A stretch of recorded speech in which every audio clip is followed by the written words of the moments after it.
All right, there we go. Let's get Facebook up and in here and rocking and rolling. We got the wheels spinning, of course. Round and round we go. Maybe. Okay, there's one, there's two. All right, welcome in, welcome in. It is 7:36 Mountain Time, 6:36 where Dylan and I are on the Pacific time zone. It's time for an episode of Broncos for Breakfast. I am Nick Kendell, joined by Dylan Von Arks. Dylan, you already saw my messages from me, but I'm so mad. Costco still has not Coke products yet.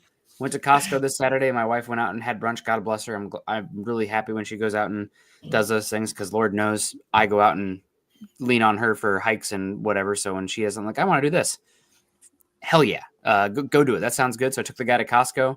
Dylan showed me a picture of the truck unloading Coke products, and I guess they're unveiling it in California first, which doesn't make any sense because headquarters is right across from Lake Washington from me. It's literally Kirkland brand, which is a city on the east side of Lake Washington over here in Western Washington. But we're still Pepsi. So I apologize if you're a pro Pepsi person, but this house is we abide by Coca-Cola products. Yeah, our family's the same way. And yeah, I didn't realize they were rolling it out. So I guess I want to say awkwardly. I mean, I know the whole North Bay they started with, at least in my neck of the woods, and then the rest of California. But hey, man, you'll get it soon. The sweet nectar of the gods will be there soon. I was so mad. Like I'll be I definitely, on a hike or a backpacking trip, I'll like be craving a beer, but sometimes it's just like, oh my God, I could go for a fountain Coke right now. I don't know if they do it like at McDonald's or like, what is it? It's not, what's the place that does the burrito bowls?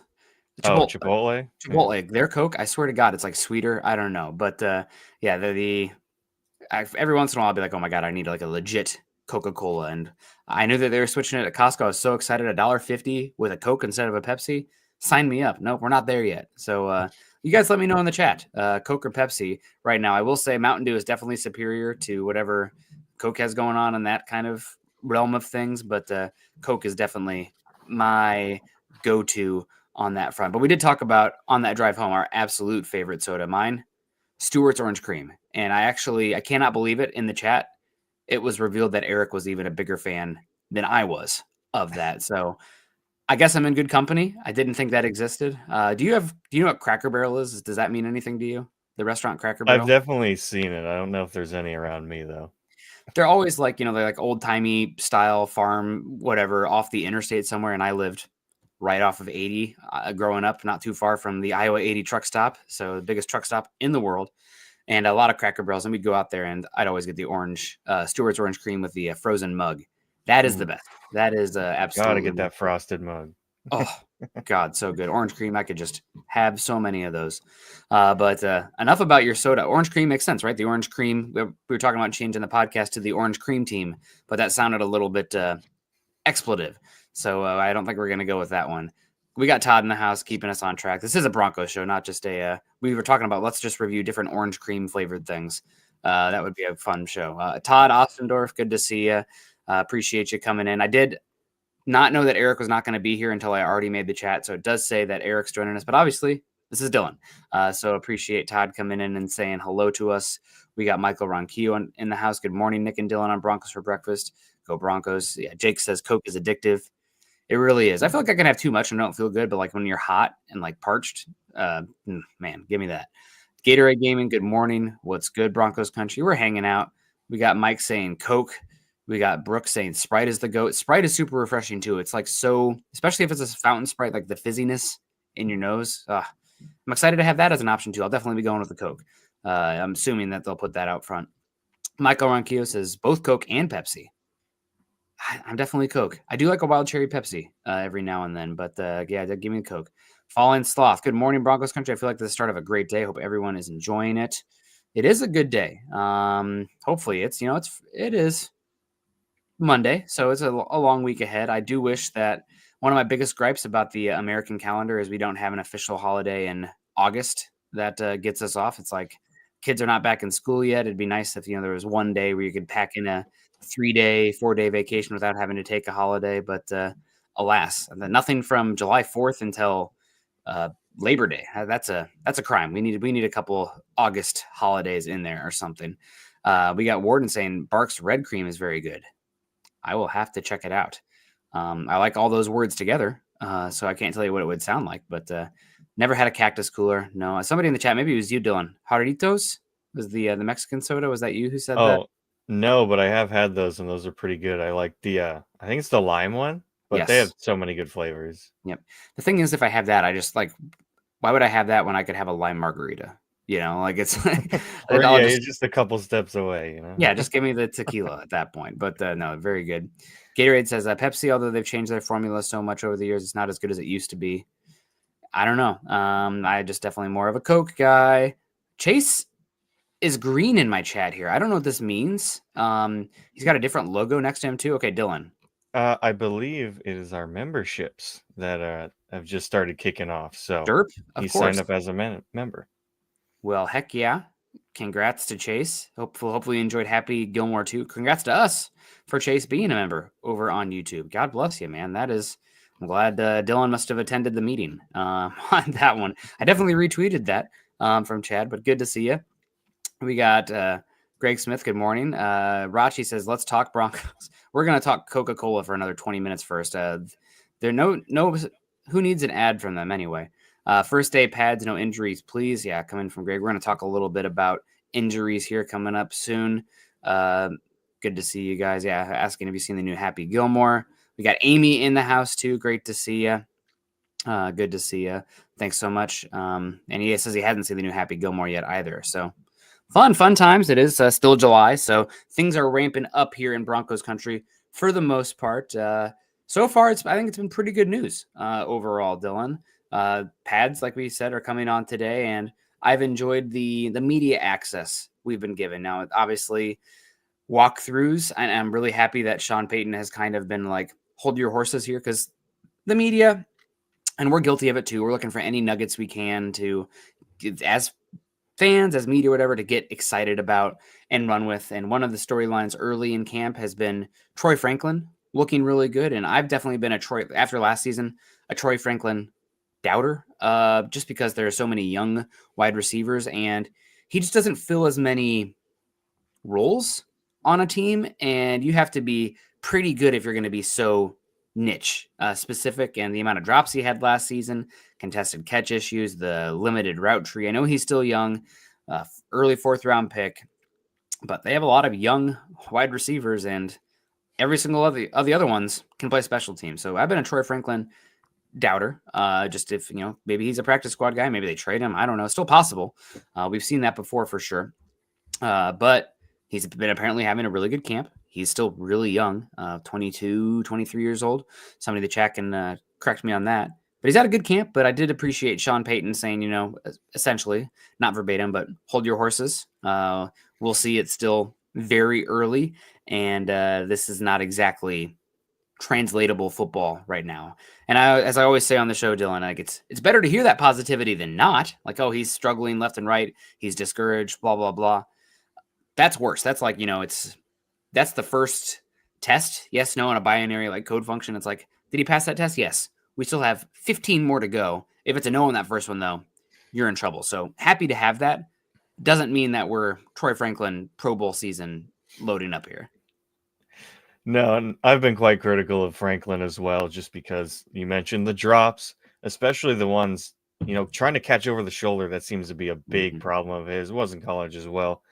But, maybe he's cleaned that up a bit. I err on the side of caution just because, like you said, it's training camp. We don't really know what's going on. Do we have another Lucas Kroll situation happening? Hopefully not. But, this is the time for them to kind of put out some nice stuff about him. Get everyone amped. You don't want to hear, like you were talking about, oh, well, actually, he's been struggling quite a bit here. And you don't want that. You want fans to get excited about the season. And hopefully Troy Franklin is looking good, because someone in that room is going to have to step up as wide receiver 2, 3, and 4, to be honest. So Kirtland can't be doing it all on his own.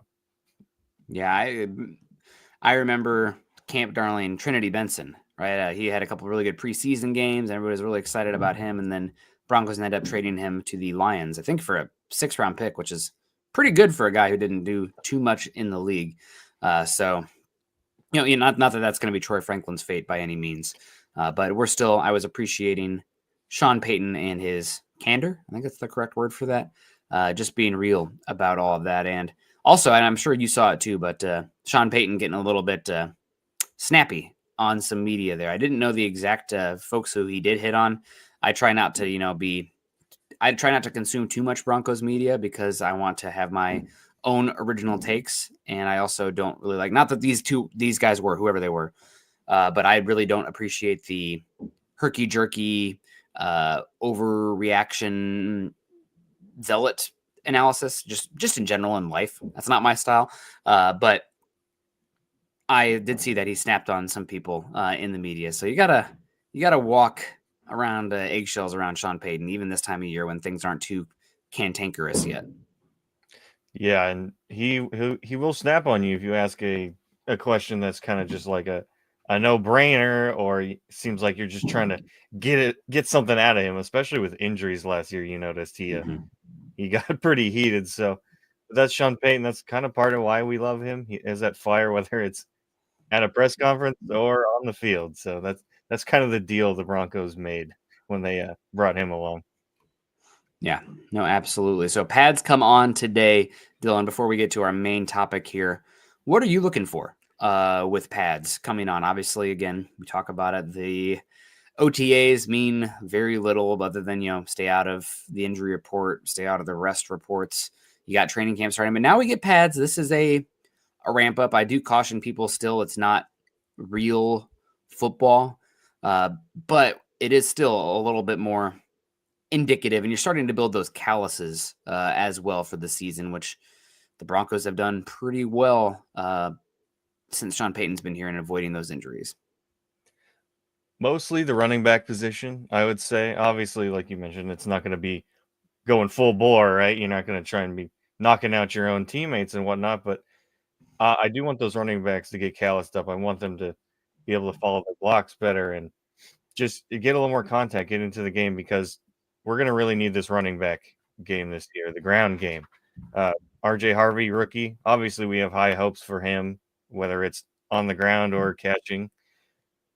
And then you have J.K. Dobbins, who's been banged up in his career quite a bit. So interesting to see what he'll do there. But just to see how they kind of hold up in pads, taking a couple little licks here and there and building those calluses, as you mentioned, especially as running backs, because they're gonna see a heavier load this year, hopefully, because we gotta take some pressure off of Bo Nix and put some more pressure on opposing defenses and make them actually respect the run game. Mm-hmm. Yeah. We talk about it a lot now. You never are going to have an absolutely perfect infrastructure around a quarterback. But Bo Nix, for the most part, surprisingly, but obvious in hindsight with the data we have and the film that we have, had a really freaking good infrastructure, top 5 offensive line, probably the best pass blocking offensive line in football, top 3 defense, which led it to game scripts that were not detrimental, not of obvious dropbacks. They were able to, keep training wheels on to some extent, which is not a negative. People are like, oh, that means you hate Nix. It's like, no, this is what you want. I mean, if you had Peyton Manning and you could rely on the offensive line and the defense to game script and win game. I mean, it's a little bit John Foxball. Maybe my Iowa Hawkeye-ness is coming out here. Protect the football, protect the lead, park the bus. But that's not a negative thing by any means. We're going to find out more just because there's going to be games we have to play catch up. Defense doesn't do as well at some point. It's just how it works. So we will see with Bo Nix. I don't even know what point I was making. I did want to say hello to Todd. Also, positives he's seen about Troy Franklin and Pat Bryant. It's hilarious because I definitely have seen Troy Franklin and I've seen some Pat Bryant, but I've seen equal amount of excitement around Devon Bailey and Marvin Mims as well. Bailey looks bigger this season. He's healthier. He's been Mr. Reliable, making a lot of tough catches. Marvin Mims, apparently he's got an expanded route tree. Again, am I buying every single thing I'm hearing? They're going up. Everything at this point in practice is zero sum. So we'll see. But yeah, and Jacob says it sounds like Tom Brady ball. It just sounds like winning football formula. It's not. Why is it Tom Brady ball? It's Bill Belichick Patriots dynasty football. Top 3 to 5 offensive line, top 5 to 10 defense, winning the field position battle, playing with a lead, just controlling the entirety of the football game, limiting the negatives from your quarterback play. That's one thing Bo Nix, as lame as it sounds, like that is so valuable. You're not taking sacks. You're not getting your like a sack from Russell Wilson on first down, and now all of a sudden it's 2nd and 20. Start warming up your leg, punter. The Gunners, get ready. Turnovers also just, I mean, obviously extremely detrimental. So Bo Nix avoiding those as well. It's just, it feels like it's the equivalent. I use a lot of baseball analogies in here. It feels like the equivalent of small ball for football, but it wins football games. It's tried and true method. So, yeah, good point there, Jacob. Jason says Bo Nix had one of the lowest pressure to sack. Oh, there we go. Ratios in the league, helps out the O-line and vice versa. He does. He also was just like pressured, not like at all last season. I can't remember who it was. Maybe it was the Athletic Football Podcast, but he was pressured less in a full season sample than like I think it was like 5 quarterbacks did in 8 games last season. So like, and some of that is the scheme as well. It all works together. But again, he answered the questions that were in front of him. So excited about that. That's really all you can ask for. We're not going to have every answer. I feel I've used this a lot in here, Dylan. It feels like Brock Purdy to me to a certain extent. I think Bo is more physically gifted, but it's like Brock Purdy early on. How good is he? I mean, he's winning football games, but because the situation around him is so good, like how much is Brock and how much is the situation? That can be a problem 3 years from now when we're talking about Bo Nix's contract. Right now, it would be as terrible as it sounds, but it would be an unbelievable situation if we still had questions a year from now because the situation around Bo Nix was so good. That means the Broncos and Sean Payton were so good that they didn't have to play hard, crazy Bo Nix be a superhero mode every game. That's what you want for a football team. Yeah, exactly. You don't want Bo Nix to have to be the hero for an entire game. You just want that in spots. That's what you see with some of the best quarterbacks in the league and other players as well. So any pressure you can take off of Bo Nix is great, whether it's babying him or putting him on rails or something. I don't care. If the result ends in winning, that's all that really matters. That's what we're here for, right? And Bo Nix, I think he will make a jump regardless how big of a jump we'll see. He's definitely got some better weapons than last year's and hopefully more reliable in the catching aspect. So we'll just have to see what he does once he gets a better run game as well. So really open up the offense a little more. Yeah, absolutely. So getting back to pads here for me, Dylan, kind of like the title of the episode. We'll get to that here in just a second, but I am really curious to see how the linebackers play out now. I don't know how much they're going to totally, and if somebody in the chat has the information on it, you can let us know, but how much they're going to expose Greenlaw and Singleton to full pads. So right now it feels like it's a open competition for linebacker 3, 4, 5. Drew Sanders, obviously recent draft pick of this regime. There had been some excitement for him as a blitzer, but now that is kind of, I wouldn't say flushed down the drain, but I worry that we're on the same path as last season where it's like you're going to play when he comes back, you're going to play 4 to 6 snaps a game. Is going to be obviously pressure oriented. And other than that, you're going to be a special teams player. Maybe that's what all he would have been anyways. But the question was the ability to take on and get off blocks from the second level, how to deconstruct those mentally, reading the defense, reading your keys. And now he's behind the 8 ball once again. So I don't want to say his time in Denver is for sure over because he's still young. And if he can play special teams, there's a role for you in the NFL. But now that he's out for an extended period of time, as Kliss put it, with a foot connective tissue injury, the competition is wide open for the Broncos there. And with pads coming on, you find out a lot about your linebackers and how they can read their keys and take on blocks, shed blocks, et cetera, et cetera. It's very unfortunate that Sanders got injured again. I had some high hopes for him when he came out a few years back and really hasn't materialized, kind of position switch and then the injuries and now another one. Like you mentioned, probably going to be looking towards being a special teams ace at this point. I don't expect him to get many chances and opportunities to be a starter for at least the Broncos anyway. I think that ship has sailed. I did mention last night in our group chat, I was like, yeah, he's probably done, but I do see a way that he could just contribute on special teams because, I mean, he still plays with his hair on fire when he's out there. He had that one blitz against, I can't remember the team, but he blitzed and came down pretty hard and took out the quarterback. So there's a flash there. So there's still the athleticism and whatnot. But in terms of being a starter, yeah, this competition at linebacker is going to be very interesting because I am very much not confident, even with Greenlaw's addition. It definitely was a concern coming into the season, and Drew Sanders entering this year was more of a lottery ticket at this point than somebody you were depending on. But now you have one less investment that could be a positive contributor. So really, it's going to come down to undrafted free agents. Thanks to Todd for the list here.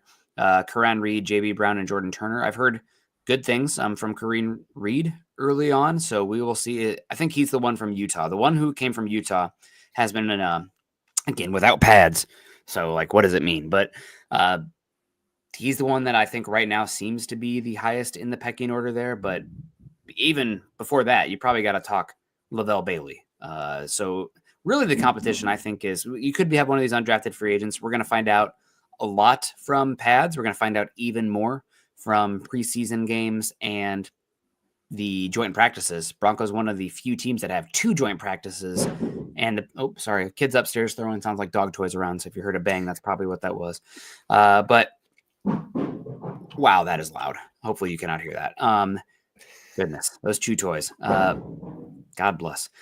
Totally distracted me. But Lavelle Bailey, Justin Strnad, and these undrafted free agents, we should find out a lot with pads coming on and even more with joint practice and preseason games. In my eyes, I'm not typically a lover of linebacker play, but definitely eyes going to have to be on there. Absolutely. This team struggled quite a bit last year when Singleton went down, and who knows how he's going to look. He's getting a little older and coming back from an Achilles. Well, hopefully he's in at least decent shape. I mean, I haven't heard too much in terms of training camp. I'm sure he's not really – they're not having him move around too much. I know some of the veterans in general have kind of gotten a little bit of a break here early on, but man, it's just seeing those names that were listed UDFAs, if that's what we're having to rely on. Not that they can't turn into anything, right? And surprise us, because the Broncos typically seem to find these undrafted free agents and make them worth their while. But just having that behind Greenlaw, who's had injury concerns, and like I just mentioned, Singleton, not really sure how he's going to look coming back. Lavelle Bailey, he intrigues me a little bit there, but nothing concrete, and that's kind of how we've been throughout the whole offseason, whether it was before free agency, after, or before and after the draft. I've just not been super excited beyond the potential of what Greenlaw can be if he can play at least the majority of the season. Yeah, and we got Todd here coming in here saying they could put Drew Sanders on IR and bring him back mid-season. I think to do that, he has to make it through the 53 first, and then you can put him on the short-term IR. I think if they put him on there and then try to make it where, and somebody in the chat can correct me if I'm wrong, but my back of my brain, we're still in off-season mode to some extent. I think they have to make it through the 53, and then you put him on the short-term, and you can sign somebody to fill that spot. But if you put him on IR now, I think it's season ending. Then you cannot reactivate him. So somebody in the chat I know there's a bunch, they've changed the rules as well as far as some of the designations and time periods when guys can be activated and all that. But I think the rules will have to be on the 53 and then do that. So definitely possible. Broncos are deep. I think we heard Brandon Jones talk about it, saying this is by far the deepest team he's ever been on. So they're already going to have some tough decisions. We'll see what that means for Drew if they want to bring him back. I think probably some of that is going to be determined on what we're talking about already. Dylan, as far as the UDFAs, if 2 or 3 of these guys pop, maybe you want to hold one of them for sure rather than subjecting them through waivers and then put them on the practice squad to elevate them. But yeah, Jay says, I thought IR doesn't affect the 53. It doesn't, but I think it does for cut downs. I think that we've seen it a few times with the Broncos where they've had somebody who's been injured and they make it to the 53 and then they go to IR and they sign or activate somebody. So there's some minutia in the rules and the song and dance that you have to do with when you're cutting guys down and what lists and what type of designation you can place on them. Yeah, I'm not super well versed in how that works, but I believe that sounds right. They did something similar last year. I can't remember with who specifically, but it does happen, and we'll see how they decide to build this roster once they start to get to cut downs and who they decide to put on IR, because he would definitely be a candidate if they find him valuable enough to stick around here on the 53. And I do think when you're injured matters too. Like Drew Sanders was injured in like April or March of 2024. So before, away from facilities, I believe, before OTAs, before training camp. So I think he could already be on IR and then activated. But if it happens within a football activity hosted by the team, then it changes. So that is a something we're watching out for there. And yeah, he said they talked about it last season too. I think it's because it didn't happen in organized activities. It's a different designation and a different rule. And I did see this too. I did want to get to this in just a second. We got Mike Thompson in the house too. Good to see you, Mike. Hey, friends. Roman coming in here says PS2 did not make the 99 club in Madden. Frustrating. I don't know much more he would have to do to make that. The one thing I will say, then Broncos country, rage all you want on this, whatever. It is just as it is in media coverage and everything in general. It is offense favorite all the way. Not even close on some of these other guys. So you have 1, 2, 3, 4, 5, 6, 7 players make the 99 overall club. One of them is a defensive player. So I don't think that's probably reality in how the world actually works. But when it comes to video games and fantasy football and coverage and everything like that, you're going to get your 99s on those star needle moving positions. And how many do you think were skill players? 5 of the 7, of course, offensive skill players. So I am happy to see an offensive lineman on there. Let's see if I'm Dylan. Natalie tells me this is really toxic of me, but I think it's a fun time. I asked her a question yesterday. Like, that's toxic. I'm like, just whatever. But I'm going to quiz you real quick. There are wrong answers, but it's okay if you don't get them. I'm just curious how many. There's 7 players in the 99. Patrick Mahomes is not one of them. So we have that going for us, Broncos country. Who are the 99 players? And I already gave you some hints. Offensive lineman, 1 defensive player, 5 skill position players. Okay. Well, I know Myles Garrett's the 1 defensive player. Yep. I want to say you already see it. You're looking at it. Looks like you're looking at a different screen right now. No, here, hold on. No, I quickly just looked at. I didn't really look at it. I saw that Patrick wasn't on it. And was kind of was like, okay, cool. I want to say there was definitely 2 quarterbacks. Was it Josh Allen and Lamar? Yep. Okay, and then I think the only other one I can think of was Lane Johnson. Lane Johnson. So you're missing the running back and 2 wide receivers who they're the 2 you think, the 3 you should think they should be. So okay, Barkley, Justin Jefferson, and of course Jamar Chase. So Surtain should have been on there. I think that's not a hot take by any means, but here we are. Is what it is.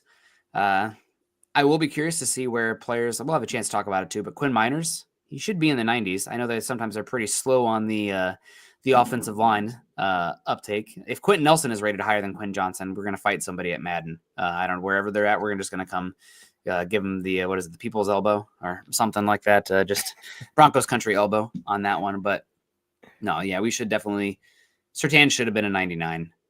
I think the guys that they did list aren't incorrect to list as 99s personally. But if Surtain's not a 99, then I guess some of those guys aren't either at the same time. Other than that, I can't really think of any players who really stand out as potentially. Oh, yeah, I actually have one more bone to pick and gripe. Tristan Wirfs should have been a 99 too. Yeah, that dude's He's the best dog. offensive lineman in football. Sorry. Yeah. No worries, man. And if you guys are upset about the 99 rating, I'm sure he'll be like, I think he was like 97 this past year. Yeah. He's probably a 98. Just bump up his rating a little bit, and we'll be all good. Sorry, I got to send out the tweet on that because it should be those 2. Yeah, so exactly. Wirfs as well. Wirfs is unbelievable, man.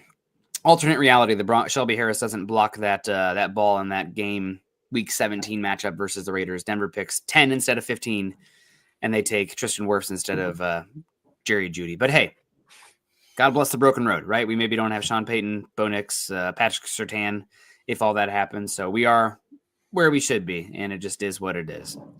But bringing it back here, pads coming on.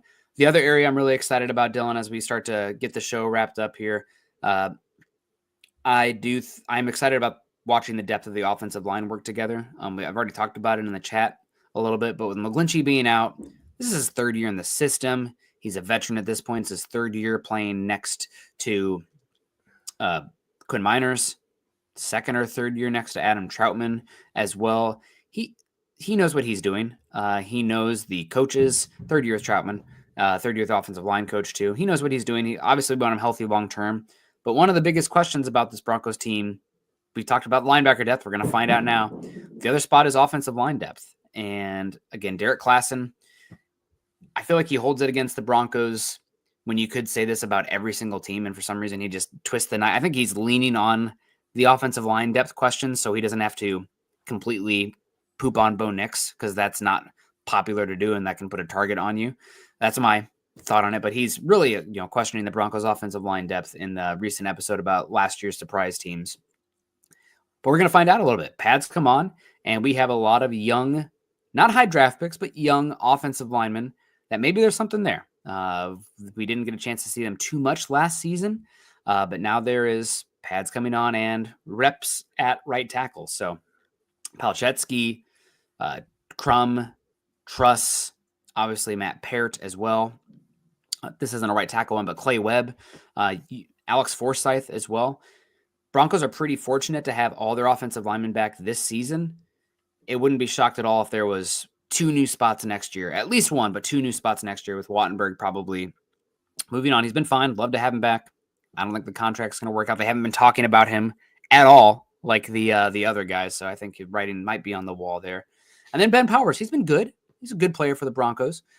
Contract's expensive. Maybe they look cheap and younger there. Maybe the Broncos can swing a Joe Thuney, a discount Joe Thuney deal and flip him to some team with a offensive line need and fill in with Forsyth or Clay Webb or Palczewski there. So depth, rotation, reps, offensive line. That's the other big part for me, because of course it is.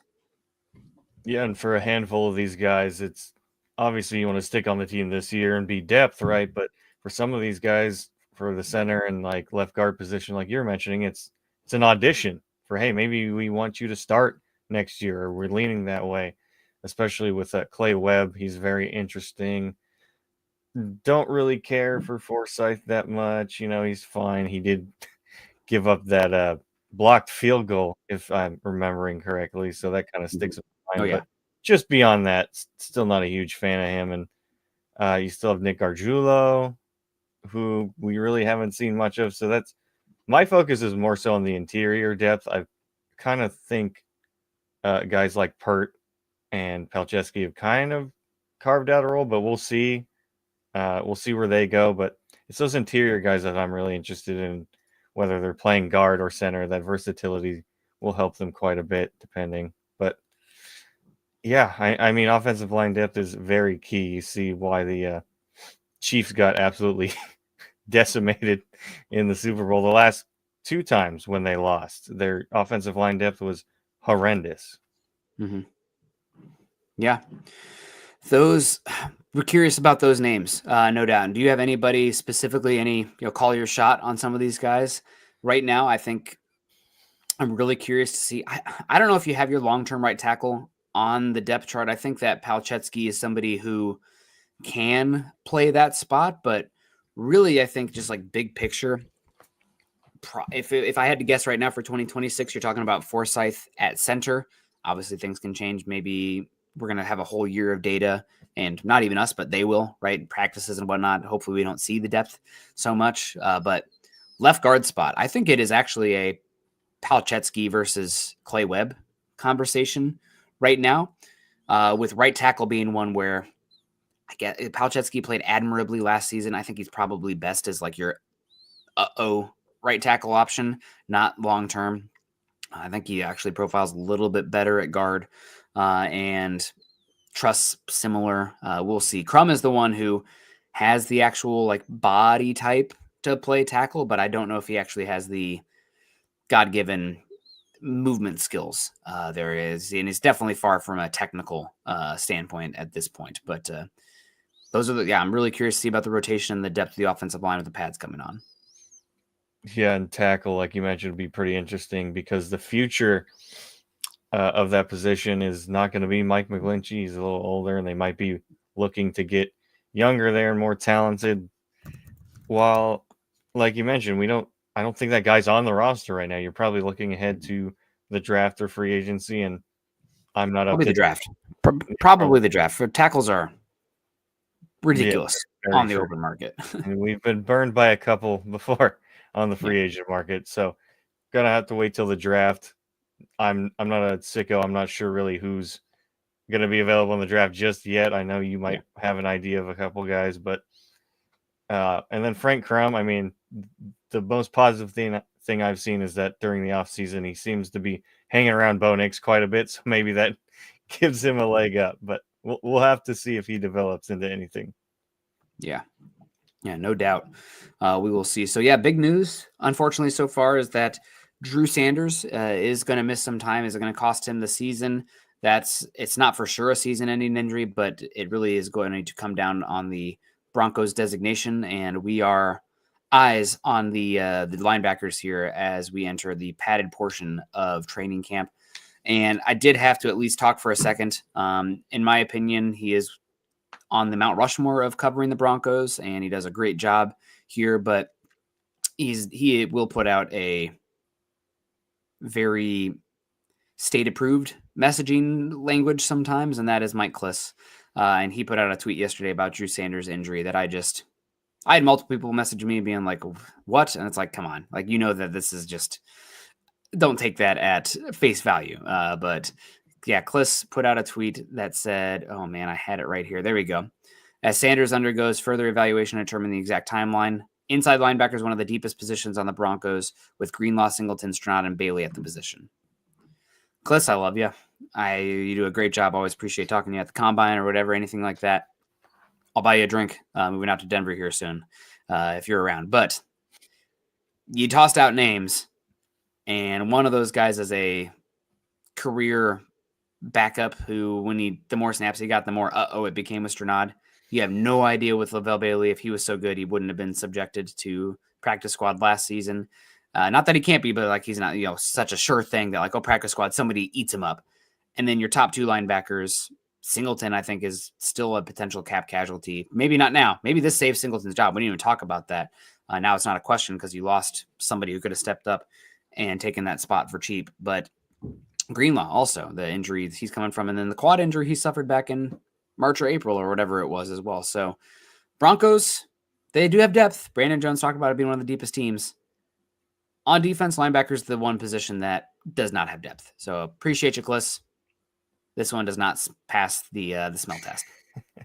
They have depth in terms of bodies, and that's about it. You mentioned Stranad. The more snaps he got, the worse he looked. Those first couple of games, I was like, okay, maybe he's finally figured it out. And then, oh, nope, straight back down to earth. So, yeah, I mean, again, love Kliss.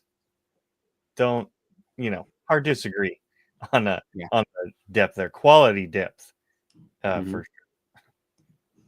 Yeah, no doubt. So, but any final thoughts here as we wrap it up? Did we get to? No, we did get to Mike. Mike, thank you so much for the super chat. Appreciate you coming in and dropping one there for us. Pads do come on. We talked about the offensive line, linebackers. You mentioned running backs as well. I guess the last thing I do want to see here with the pads coming on is some of these young defensive linemen up front. Where are the positions where you really start to find out about these guys? Running backs, offensive line, front seven. Other than that, it's kind of the glorified.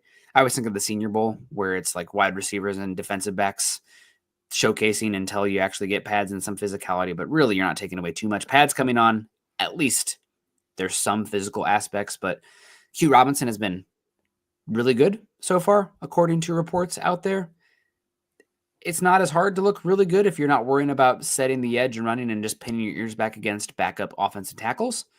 Does that buzz continue? Do we have to pay a little bit more attention then? Or is it right now, like, oh yeah, good player and designated pass rusher with special teams ability. We'll see. And then also There's been a few flashes here and there with Savion Jones. He obviously is an athletically gifted player, but if he's going to hang in Denver and not be this positionless tweener type, he's going to have to be able to get low and play some run defense otherwise, because he's coming from playing outside at LSU, and now he's going to translate more to a 4-eye, 3-4 defensive end role. That starts with being able to stop the run as well. So I'm curious about some of these young defensive linemen and how they look now that the physicality is ramping up a little bit.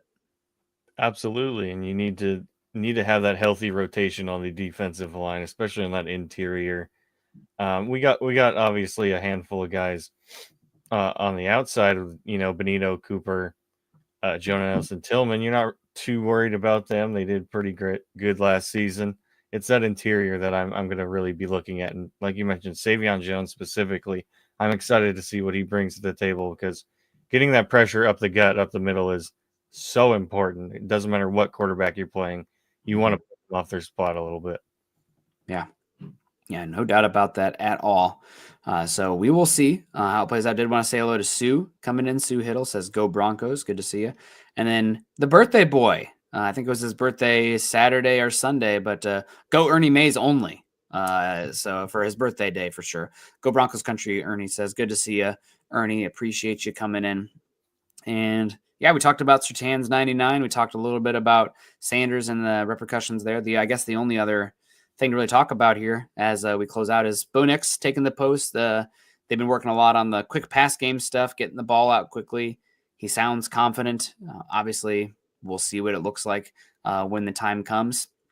I did want to touch on that. And also, we're kind of on Jahdae Barron watch as far as role. I always felt it was going to be pretty, maybe some Iowa bias coming in, but I always thought he would be playing the slot. Had way better ball production there, and the body type, the physicality. I thought slot was going to be his home. Also, I thought Moss was better than Jaquan McMillan, but early on, it seems like he could be just as likely playing outside as inside. So we're keeping an eye on that for sure, because even if your best 3 individuals might be Moss, Barron, and Surtain, you have a first-round pick, and you have to think about your long-term vision and best practice for your first-round pick. So if Barron is way better on the boundary, maybe it is a Moss-McMillan debate in the slot in the end. If you do recall Moss's rookie season, they played him as the dime backer a good bit, and there had been talk about Moss, is he best on the boundary or in the slot? So we're still watching the cornerback room as well. Absolutely. And, wherever Barron fits in best, that's where they should put him. I know he's a first-round pick, but that transition from college to the NFL as a corner, I don't care how good you are, it's going to be a tough one. So whether it's in the slot, where, like you mentioned, he's had the most ball production there, or on the boundary, totally fine with me, as long as wherever they put him, they have a solution at the other spot. Mm-hmm. Yeah. So keeping an eye on, going to be a lot of fun. We will see how it goes. That look like spam. See ya. So a lot of fun. Yeah, we're talking Broncos football. Pads will come on again. Hopefully no more injuries, and excited to see what happens. It is unfortunate to see Sanders get hurt again. Obviously, at this point, he is trending down the bust pathway. Not totally his fault, but rookie year kind of couldn't really find a home. And last year dealing with the Achilles, this year an injury again. Sometimes it happens, but it is a human there at the end of the day. So hopefully he'll get a little bit healthier and get a chance here, because not pulling against him by any means. And he still has a chance to make some noise for the Broncos in the league. Just can't make a difference from the tub or the injury report. So hopefully he can get healthy. So appreciate you hopping on today, Dylan. Hopefully Eric is doing a little bit better.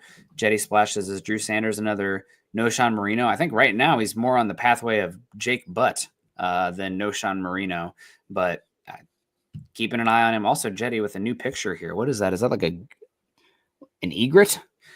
Some sort of white marshland fowl. So, yeah, fun. I don't know, crane, something going on there. Good to see you, Jetty. Hope you're doing well. And yeah, we're going to wrap it up. Dylan, final thoughts. What are we looking for today otherwise? And any predictions of what's going on? Do we want to talk a little bit more about Coke? What's going on? Well, first and foremost, I'm looking for a blank injury report, or at least close to it. That's first and foremost. But with pads coming on, we talked about it. We want to see some more from both lines because it's really nothing when you're in OTAs and stuff. There's no pads. Like, they're kind of just there to be in the way. It's offensive linemen. They're not truly blocking. So mostly through the trenches is what I'm going to be focusing on. At least combing through reports as they come in today. Yeah. God, hopefully everyone stays healthy. Hopefully everybody stays healthy as well. And Jason says Barron being isolated against 6'3" wide receivers would be a nightmare. You'd hopefully get your guy a chance, Surtain, to take that out. But, I mean, Moss also lacks length as well. So that's a concern for him. And teams are going to do what they can to isolate those guys. So you just hope that Barron has the physicality to get in those guys' face and space. But there's a reason he's probably a number 2 in the league. But, I mean, Trent McDuffie is not a very big cornerback as well, and he's handling wide receivers on the boundary as well. A lot of times, technique, athleticism, the film work you do, positioning, you're going to have some disadvantages with size, but it's just because wide receivers know where they're going, so they have the ability to be taller because they don't have to be as reactionary. The further you are from the ground, higher your center of gravity, the harder it is to change direction. So you're not going to see many 6'2", 6'3" cornerbacks. Most of them are going to be 5'10" to 6'1". But yeah, I don't think that's an isolated incident there for being an issue for Barron. That's a issue for a lot of ones. So yeah. Oh yeah. Heck yeah. Jetty says snowy egret. See, I got a good eye on that one. So I must be getting old because I'm like, oh, waterfowl. Cool. What a nerd. Well, we'll see you guys again tomorrow evening. Make sure you're following Dylan and I on Twitter. Dylan is at Dylan Von Arks MHH. I'm at Nick Kendell MHH. Also follow us at Mile High Huddle. We're over at Facebook.com/Mile High Huddle and Facebook.com/Mile High Huddle Pod. And as the ticker says there underneath, please subscribe, like, and share over on YouTube. Shout out to Michael Ronquillo and Mike Thompson for the super chats today. Good to see Chase Wellner as well as a member for the Mile High Huddle group over on YouTube. And yeah, a lot of fun. I'll see you guys again tomorrow evening and again Wednesday morning as well. So shout out to Dylan for coming on and hoping Eric is feeling better. He's had a rougher 2 months here with some health stuff. So hopefully a little better coming forward. Appreciate everyone. Have a good day. Happy Monday. Kindness, compassion as always. Peace.